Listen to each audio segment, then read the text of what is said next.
Wherever practical, avoid tying knots in rope.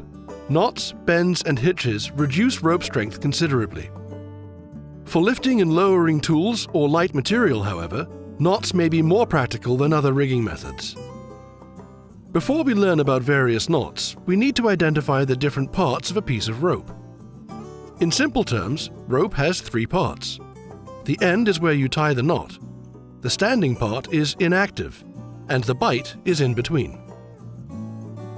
A bowline knot is used to form an eye or loop at the end of a rope. It is a knot that's useful for many applications. It's simple and strong. Its loop will not slip. It's easily untied after being exposed to a strain. And it never jams or slips when properly tied and untied. 2 interlocking bowlines can be used to join 2 ropes together. To tie a bowline knot, first you need to make a 2-inch diameter overhand loop at least 3 feet from the end of the rope. Next, pull the running end of the rope through the loop. Then wrap the running end of the rope behind and around the standing part. Pull the rope back through the overhand loop with the running end in front of the standing part. Grasp the running end of the rope and the side of the new loop in your left hand. Grasp the standing part of the rope in your right hand. Pull your hands apart to cinch down the knot. Leave a 10-inch to 12-inch tail. A square knot consists of 2 overhand knots used to join 2 dry lines of the same diameter. It is also commonly called a reef knot. It is unsuitable for wet or slippery ropes and should be used with caution, since it unties easily when either free end is jerked. It is a non-slip knot that actually tightens under pressure, but remains easy to untie after the tension is released.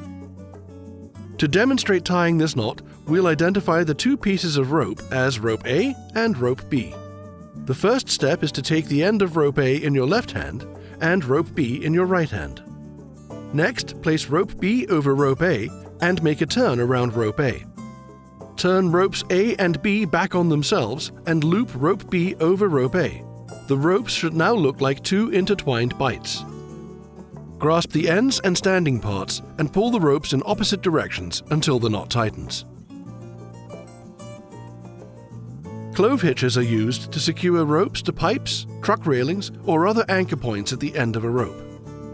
To tie a clove hitch, first make a turn around the anchor point with the running end of the rope crossing over the standing part. Keep 2 fingers of slack in the running end where it crosses the standing part.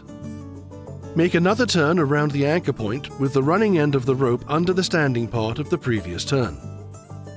Push the turns together and pull the running and standing ends of the rope until the clove hitch is tight. Seize the rope with a half hitch. A half hitch knot is normally used to seize ropes after the primary knot is tied. The example shown here demonstrates a half hitch knot being used to seize a square knot. Using the square knot, take the tail of rope A in your left hand and make a bight. Use the tail of rope A to make a turn around the standing portion of rope A. As you make the turn, pull the running end through the loop of the bight. Tighten the half hitch until it is snug against the square knot. Repeat steps 1 through 3 for rope B to complete your half hitch.